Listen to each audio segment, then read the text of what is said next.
प्रभु यीशु मसीह के सामर्थ्य नाम में आप सबों को जय मसीह की।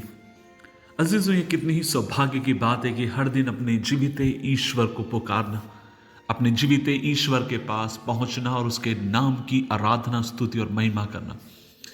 अजीजों, हम सब निराश होते हैं और कई बार दुख में से आप और में होकर जाते हैं। खासकर आपके लिए, मेरे लिए सबसे बड़ा चुनौती का समय वो दिन होता है जब आप और मैं अलग अलग प्रकार की चिंताओं से होकर जाते हैं। कई बार हमें ऐसा प्रतीत होता है जैसे मानो परमेश्वर हमसे बहुत दूर है। कई बार हमें ऐसा प्रतीत होता है जैसे मानो परमेश्वर अपना मुख हमसे छुपा चुका है। लेकिन क्या आप इस बात को जानते हैं, परमेश्वर का वचन ऐसी बातों से भरा हुआ है जिसमें बहुत सारे सेवक ऐसी निराशाओं से और अंधकार के समय से होकर गए।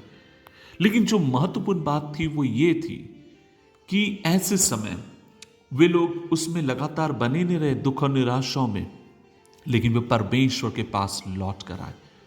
अजीजों, आज के मनन का भाग हमने लिया है भजन 119, उसकी 1-90 आयत से लेकर 95 आयत तक। Psalms 119 वर्स 89 ऑनवर्स और 95।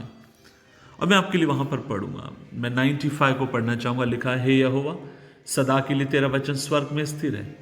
तेरी सच्चाई पीढ़ी से पीढ़ी तक बनी रहती है। तूने पृथ्वी को स्थिर किया और वह स्थिर है, और आज के दिन तेरी विधियों के अनुसार स्थिति है। अजीजों, मैं एक बात आपसे कहना चाहता हूं और वो ये है, जब मेरी भावनाएं बदलती हैं, मेरी परिस्थिति बदलती है, मेरी सोच बदलती है, उस तरीके से परमेश्वर फिर कभी नहीं बदलता। जैसा वो हजारों साल पहले था वैसे ही परमेश्वर आज भी है, और आज भी अपने कामों को करने के लिए वह विश्वास योग्य है।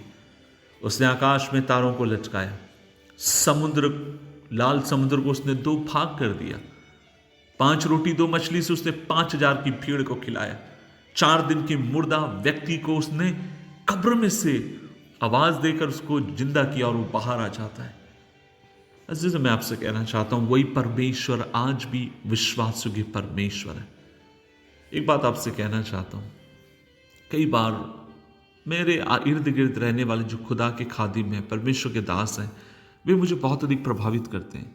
खासकर मैं परमेश्वर के दास डॉक्टर पीजे वर्गीस का धन्यवाद देना चाहता हूं। और कई बार जब मैं निराशाओं से होकर जाता हूं, मैं उनकी ज़िंदगी को देखता हूं। प्रभु मुझे मौका देता है उनके साथ कुछ मीटिंग्स में प्रचार करने के लिए, और कई बार हर महीने में 1 आध बार या 2 बार जीसस फैमिली जो ग्रुप है उसमें प्रचार मैं करता हूँ उनके साथ। लेकिन एक बात मैं आपसे कहना चाहता हूँ, मैं जब भी उनकी ज़िंदगी को देखता हूँ, इस समय वे 81 साल के हैं, लेकिन मैं देखता हूँ वे आनंद से भरे हैं, वे खुशी से भरे हैं। जब उन्होंने लगभग 30 साल की उम्र में जब विश्वास किया था प्रभु के ऊपर, आज उससे ज़्यादा उनके अंदर विश्वास है, उससे ज़्यादा और कुछ परमेश्वर के लिए वे करना चाहते हैं।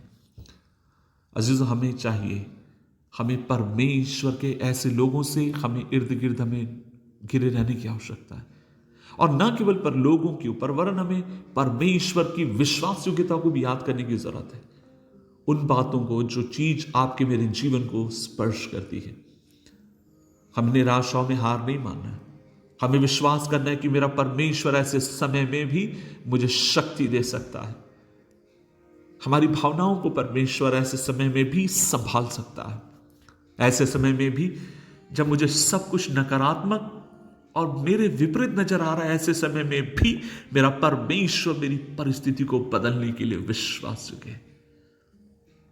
भजनकार कहता है, तेरी व्यवस्था से मुझे प्रसन्नता होती है।